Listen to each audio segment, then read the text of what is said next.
one day things are awesome. The next day you're like, oh, I made a mistake. The next day you're like, oh, this is working. The next day you're like, oh, I'm broke. I have no money. The next day you're like, oh, this is kind of working. The next day it's like, gosh, I suck. Everything sucks. I suck. What am I doing? Welcome to Let's Give a Damn. I'm Nick LaPara, and this is my chance to talk with ordinary people doing extraordinary things because they saw something wrong that needed to be made right, and they gave a damn about it. Today's conversation is with my dear friend Jeremy Cowart. Jeremy has been named the most influential photographer on the web by Huffington Post and Forbes. He has photographed Taylor Swift, Sting, Emma Stone, the Kardashians, and many other celebrities. One time, he even went on tour with Britney Spears. His clients include ABC, Fox, A&E, Discovery Channel, ESPN, and others. His work has been published in Rolling Stone, ESPN, USA Today, Fast Company, The New York Times, virtually everywhere. But he doesn't care about all that. Honestly, he doesn't. Instead, he is orienting his life around loving people, and he is in the beginning stages of building a hotel chain. All that and more in our conversation.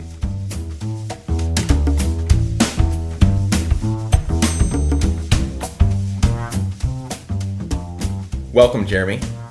Thank you. Good to be here.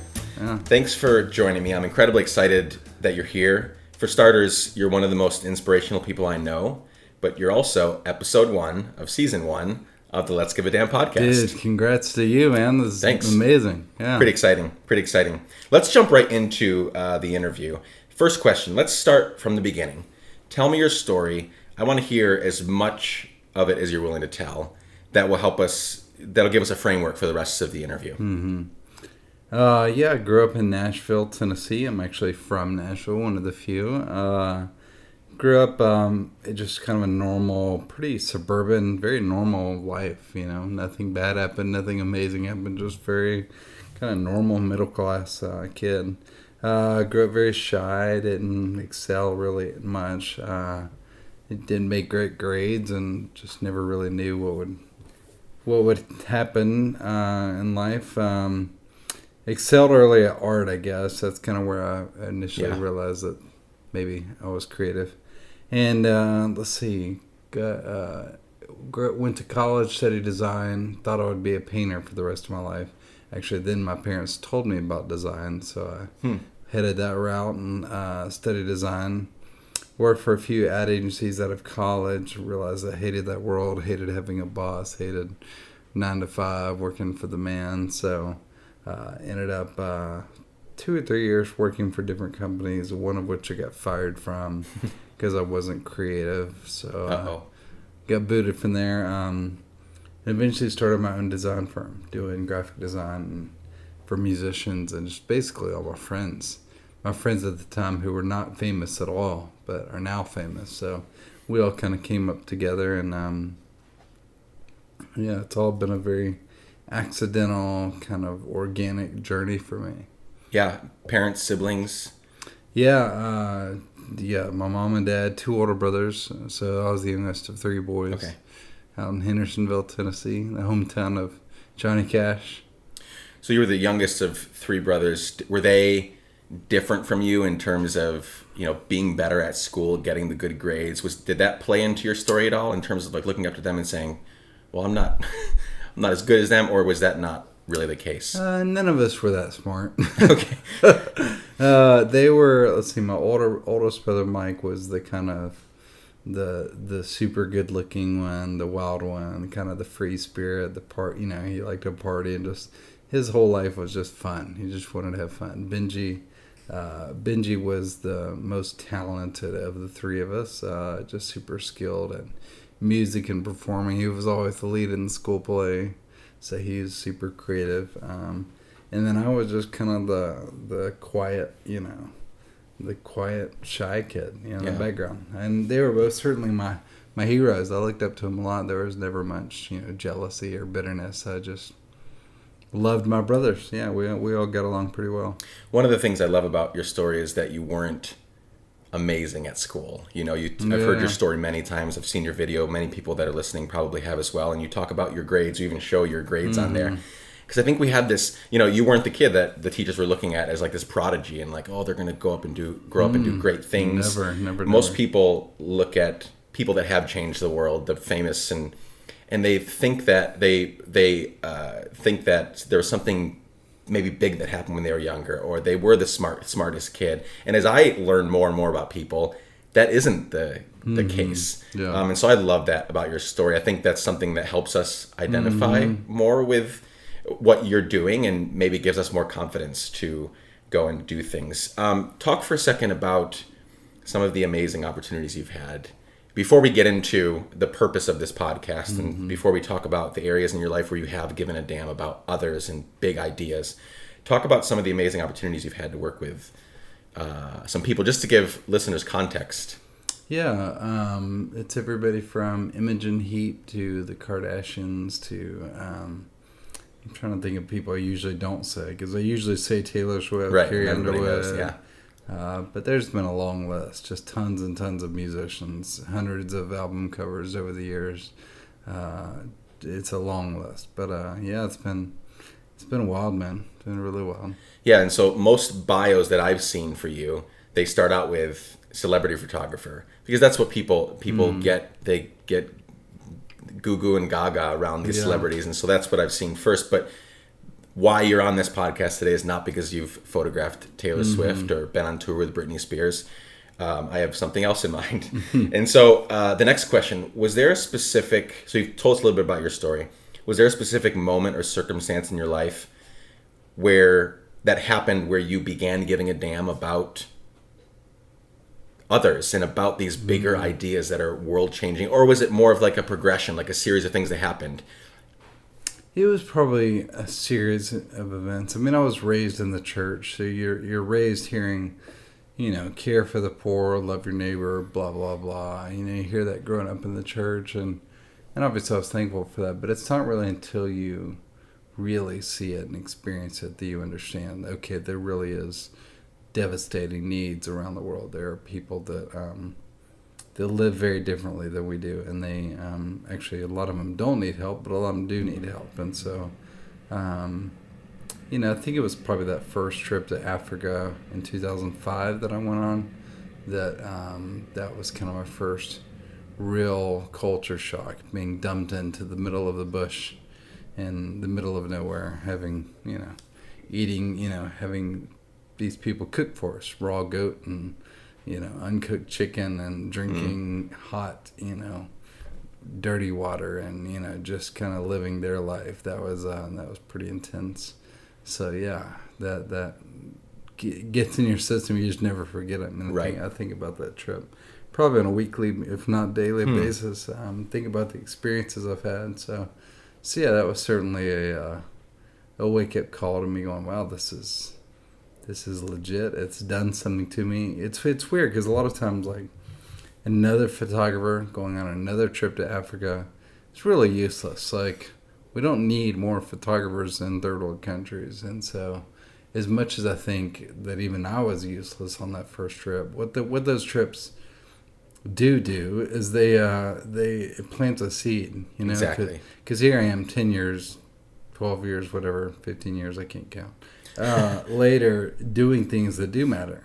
But if it weren't for that trip of me being another useless white person in Africa, that it just planted a seed. Like, okay, wow, there's need out there. And that trip was so much more fulfilling than, shooting whatever next celebrity. So I've just seen a lot of articles and things over the last few years of people making fun of the missionary going to Africa and really not helping anybody. It almost hurts more than it helps. Right. Which I agree with to a certain extent, but I would also say that, like, the seeds have to get planted somehow. Absolutely. And I would say that every effective person that is now doing work around the world, they've probably first started on a useless trip as well. So anyway, yeah, that's how it started. Yeah, it seems like that was a pipital moment then, right, in 2005, where that sparked something that you said you still think about it on a weekly basis. And funny enough, that was my first exposure. I'd never heard of you before, but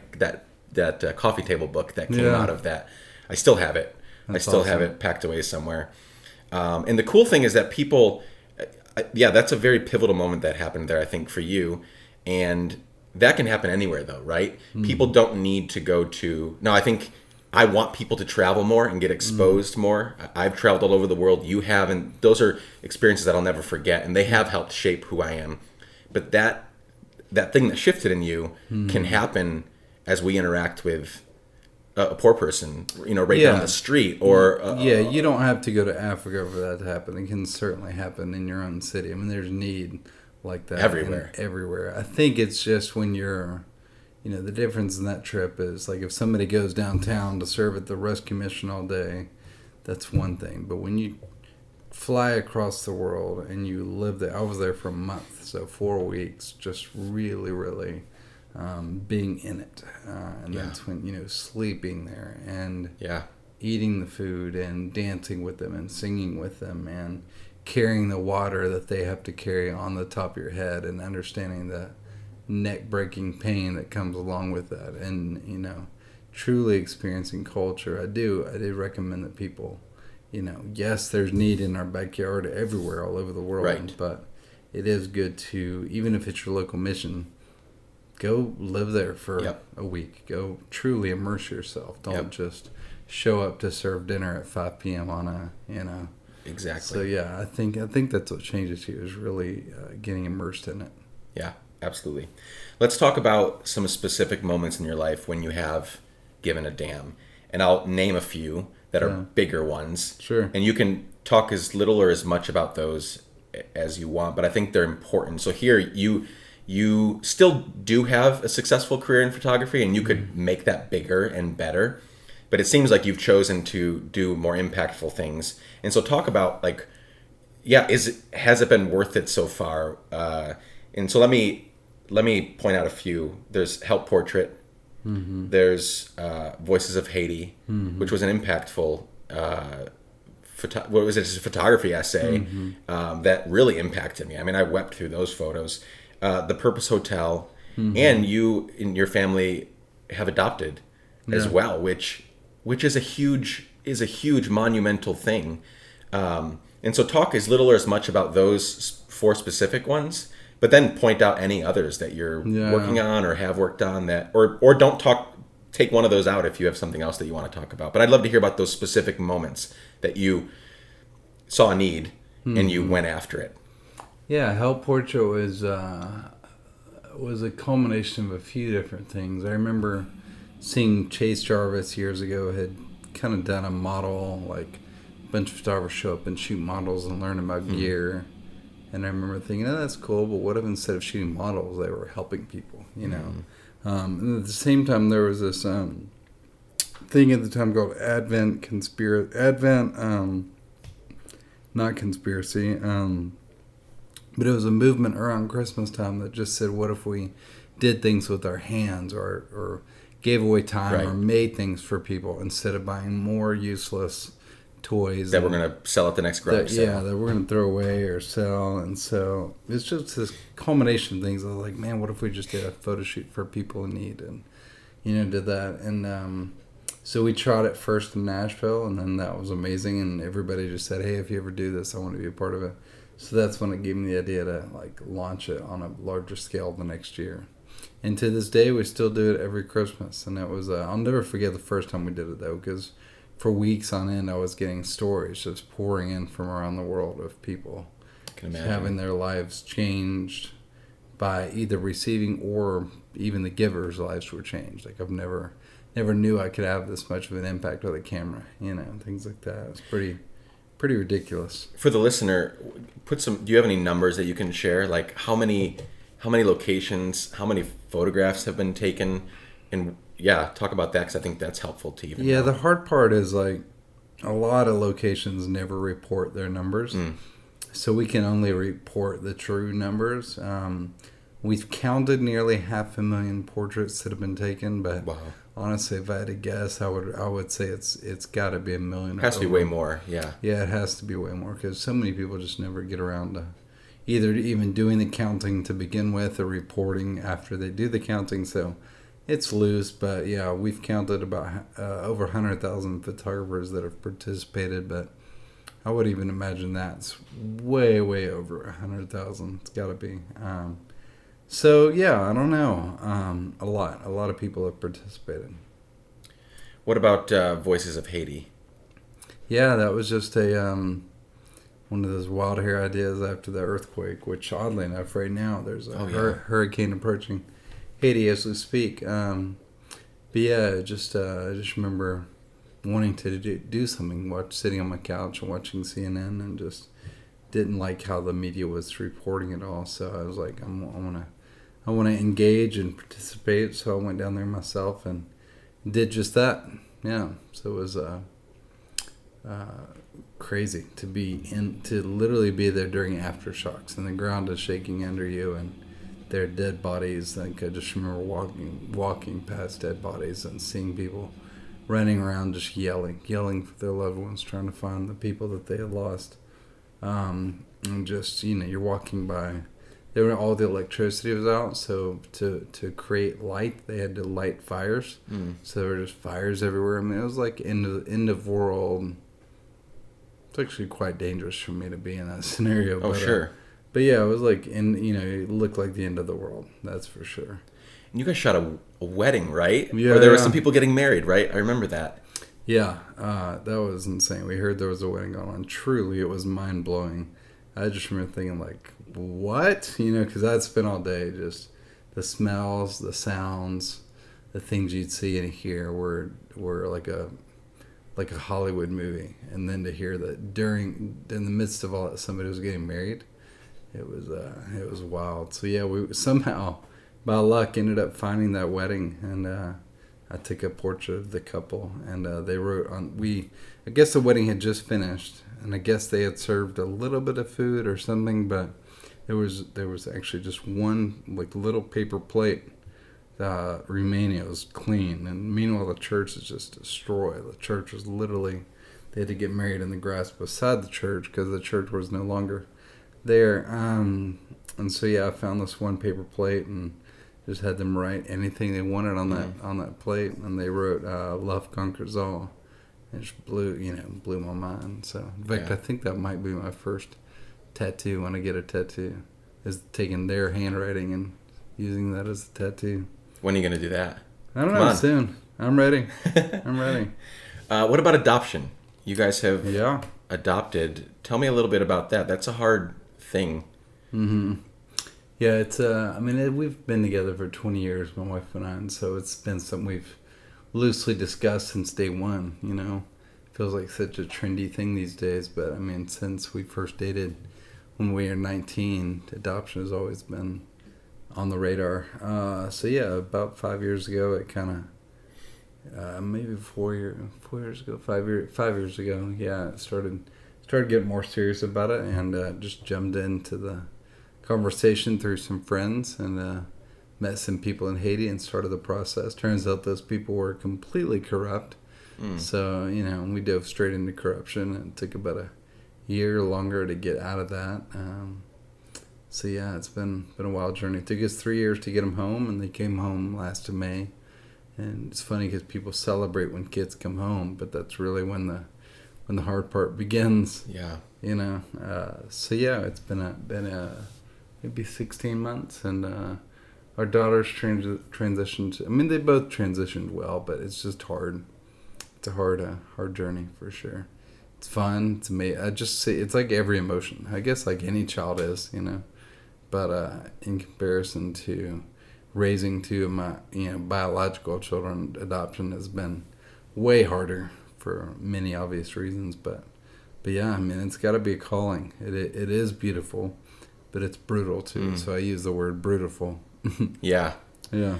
I have a friend who speaks on the topic of adoption. She's spoken at many conferences and events, and she always starts her talk off kind of to get people's attention, but she starts her talk off by saying, don't ever, ever, ever adopt.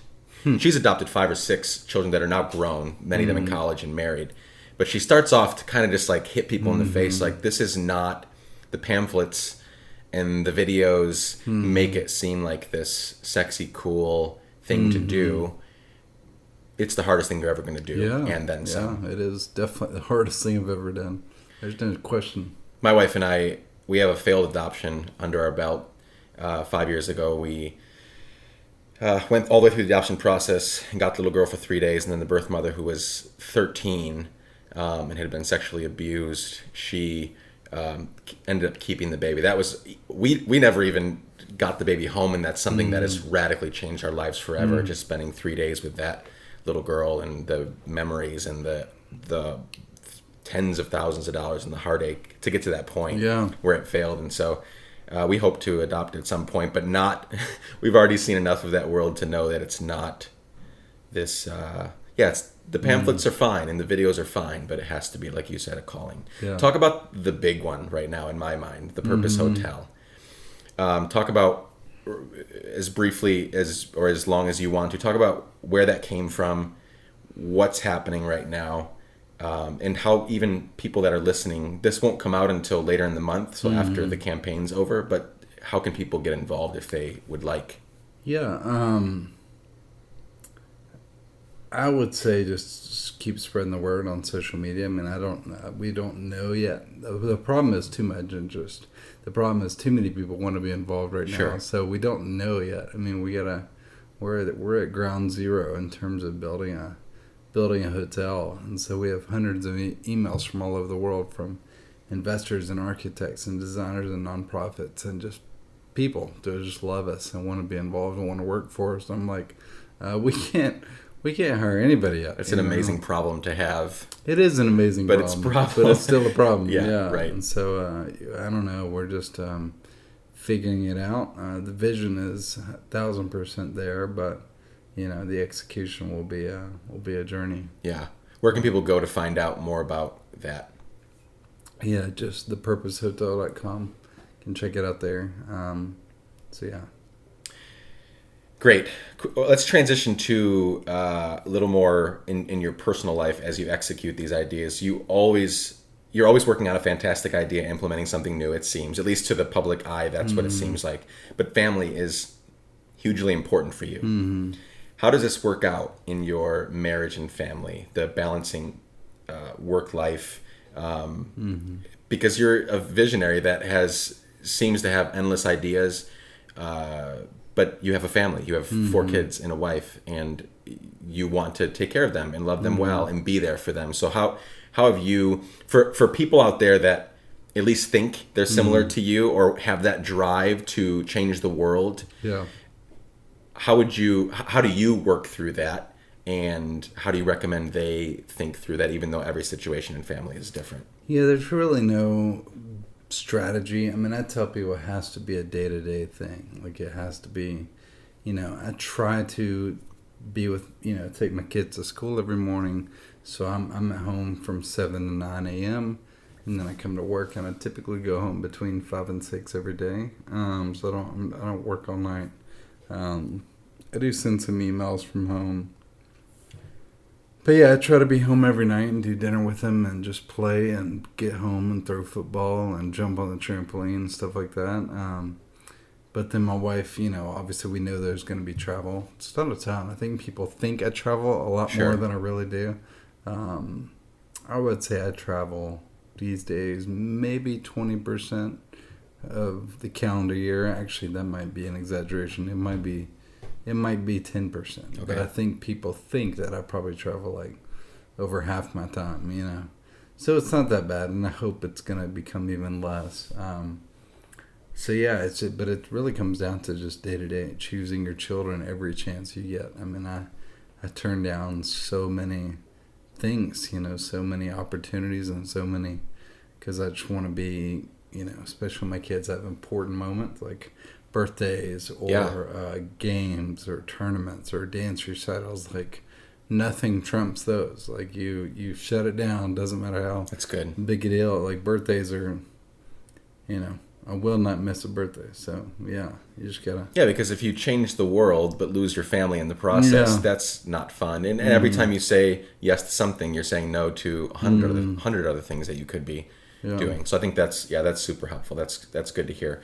Real quickly before we head into the last few questions, tell me about the hardships of this sort of a life. Because again, I think from the outside, somebody watching your Instagram stories, your Snapchat, your social media, the videos, if they go to an event and hear you speak, again, it has this certain air of like sexiness, and it seems like you're always on the up and up with these things. Tell me about the ups and the downs. Are there those? Are you optimistic most of the time? Do you have really hard days? What does that look like? Just to help the listeners get a real grasp on what giving a damn actually looks like. That it is not always sexy and shiny and awesome. Can you talk about that for a minute or two? It's not, there's not always the beautiful music playing in the background of the video when you're going through your daily life.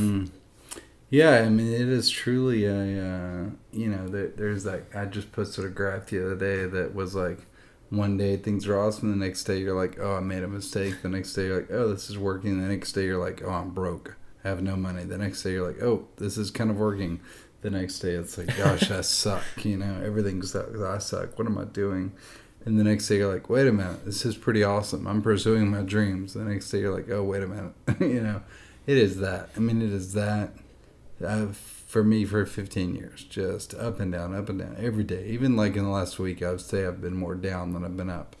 Just, I don't know. It's hard sometimes to see the bigger picture of what you're doing when you're just drowning in the details, drowning in the what's not happening. Even though I'm trying to build a global hotel chain, like when I remind myself of that, I'm like, oh yeah, that's pretty cool what I'm doing. But I'm not living in that. I'm living in the, like, what is happening right now. And look how far we have to go. And look at all the competition. Look at all the money we have to find. And look at all the things we have to do. I mean, it's completely daunting. So, yeah, there's... it's hard, But I also love it. And I always say that my favorite day, or my worst day working for myself, is still better than my best day working for somebody else. Yeah. Like, I wouldn't trade what I'm doing for the world. There's no doubt that I'm happy and having a blast pursuing all these ideas. But it's still work, it's still hard and grueling, and, but I do love it. There's no doubt. Let's keep going with that for 1 minute. As the Let's Give a Damn family grows, I suspect that some people will just listen to the podcast because they want to hear great stories. But I think most people that listen to this and engage with this idea, they want to change the world, help their fellow man, fellow woman. Can you give some practical steps to listeners on how they can begin doing that? They're working 9 to 5, whatever. They're paying off student loans. They've got 3-4 kids. They're trying to figure out what is my thing. How can I have my give a damn moment? How do I break out of what I'm doing to actually start caring about other people? A lot of it comes down to money even.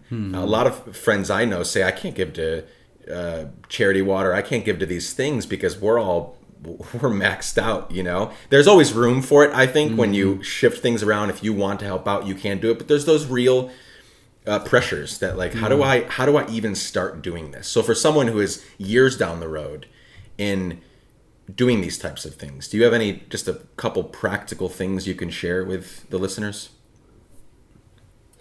Yeah, my brain is fried. It's okay. This is the part you always edit. Repeat that question one more time. Yeah, no, it's fine. So the majority of people listening want to change the world. I think that's why they're here. That's why they're listening, consuming the content. How can someone think before 2005, right? You're doing your job, you're doing the grind, photographing these people. What are some practical things they can do today, like in the next 24 hours, things they can do to begin experiencing that shift, begin climbing over that mountain, the one that they're never going to return from. On the other side, it's change the world. It's love your fellow man, fellow woman. What are a couple practical things that you would encourage? Yeah, I would say, first of all, like, you have to, I do think everybody has ideas, and you just have to be such a good steward of at least writing those down. Just those little random thoughts. Like, that's good. Most people ignore that and get those documented. And this is actually what my talk was about the other day when I spoke at Story. But you have to, there's two things that happen when you have an idea or want to pursue your dreams. And again, I talked about this the other day. There's either a black box or a white box. And the white box represents freedom and a blank canvas to just start. And the black box represents captivity. And we're all held captive by our insecurities and our voices of doubt and our shame and we just live there. And there's the door that you have to open to get into the white, to get into the blank canvas, to just start, just putting that pencil on paper, whether that's the first word of your book or the first mark you make on your painting or the first picture you take. Like, you just have to get through that door from the dark to the possibility, freedom. And so I always say that if you say no, if you live in the dark and say no to your first idea, what you're also doing is saying no to your 10th idea, your 20th idea. Because for me, like all of my ideas, it's literally a momentum thing, Right. Like each one informs the next and teaches the next. And all of these combined ideas have now gotten me to the hotel, because I just have gained so much confidence from each of them and learned so much from each of them. But it all just every time starts with me like just scribbling something and just starting. And scribbling can translate to sharing an idea with my wife, telling my business partner about something, just getting the conversation started. So, yeah, I just think people have to be good stewards of those little whispers, those little ideas, document them, share them with the people you trust in your life, and you just gotta start. Yeah. That is an incredibly perfect segue into my next thing before we finish up. Before we tackle the last question or two, I want to encourage you and point out something that I really love about you. Sure. Gary Vaynerchuk always says, ideas are shit, execution is the game. Mm-hmm. And what you just said is what I admire most about you, is that you're able to, like, ideas are fine, but they're everywhere. Like around a million coffee shop tables right now, people are saying, I had this idea that's going to change the world. Yeah, exactly. But why haven't we done it? And it's because the execution is not there. And so I want to commend you for that. I think that's a great example for me and for us, that what you said is so great, that if you say no to the first one, you're saying no to the 10th. That's incredibly true and great, that they build on each other. The momentum grows when you execute on that idea and you start to see some sort of success from that gives you energy and hope for the next idea. Absolutely. But if we just sit around, if we just put it on paper and write it down, then it's not gonna, and just lock it away. It starts there, writing it down, but then it has to go from there to, okay, how can I practically work this out? Yeah. And so I love that about you. So and cool. I want to commend you on that. Well, thank you. Last question. When you die, which hopefully won't be for many, many years, this is a hypothetical scenario. I'm going to give your eulogy. What do you want me to say? In 3 to 4 sentences, what do you want your legacy to be? The very first things that come to my mind when I'm tasked with giving your eulogy in front of your family, friends, and fans. Yeah. My eulogy, gosh, I don't even know. Just that I hopefully loved my children well, and that I was present, and that I was brave, I guess, relentlessly pursued those whispers. I don't know. That's a good question. That's a hard one. Sorry for popping it on you. No, it's good. I do think about death almost every day because of losing my brother a couple of years ago. That's why I launched University, which is just to leave all my knowledge and wisdom out on the internet, because we do live in a time now where that's possible to leave our knowledge. I have no idea. It's weird to think about your own life and yourself in that way. It feels arrogant to think of, what I want, but I don't know. Well, I think you're doing a great job. I think your legacy is going to be worth a lot for whoever gets to see it. And I'm sorry for springing that on you. No. Full disclosure for everyone listening: Jeremy has a huge headache right now when I came to the studio, and so I know that's at play here. But no, that's good. That's good what you said. I mean, starting with that I was present with my family. Like that's huge. I want that on my tombstone. Yeah, that I wasn't. That's probably the hardest challenge, because it's easy to go home and be physically present, but it's hard to be mentally present. Yeah. Oh, totally. That's probably my hardest challenge right now, is just turning off work mentally, because I'm always going. So that's my biggest thing I'm trying to figure out right now, is how to be with my kids, like really be with them. Totally. It's always. I'm not even close to getting there. That's my struggle. So yeah, just want to be a good dad, good husband. That's awesome. Last question before I say goodbye. Is there anything else you would like to share with the Let's Give a Damn family that I failed to ask you? And follow up. Well, first, do you have anything to share that I didn't ask you? No, I think you're good. Okay, yeah. Good. Where can people check out more about you and check out more about what you're doing? I'm at Jeremy Cowart on all networks, and the hotel is at the Purpose Hotel on all networks. And I think that's it. Yeah. That's great. Well, thanks for joining me today, Jeremy. This was an honor, and I'm excited to continue watch you create cool stuff and empower others to give a damn. Thank you, sir. See you around. I love the name Let's Give a Damn. It's so great. That's awesome. Yeah. Well, we'll see. We'll see what happens. I'm honored to be the first. That's awesome. Thanks.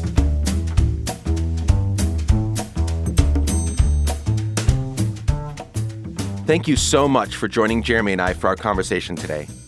Please be sure to follow Jeremy Cowart everywhere on social media. And if you enjoyed our chat, let him know. Also, please subscribe to this podcast and leave a review. And ask your friends to listen and subscribe too. The more, the merrier. You can follow Let's Give a Damn on Facebook, Twitter, and Instagram to find out more about the show and other things we have planned to implement very soon. And head on over to our Facebook page and click on the sign up button to receive weekly emails containing amazing stories like the one you heard here today. Also, if you want, follow me at Nick LaPara on Instagram, Twitter, Facebook, and Snapchat. I'd love to see you there. Well, that's all for today. Can't wait to spend more time with you soon, friends. And I urge you, even today, to begin giving a damn about the things around you that are wrong, that you have the ability to help make right. Until next time.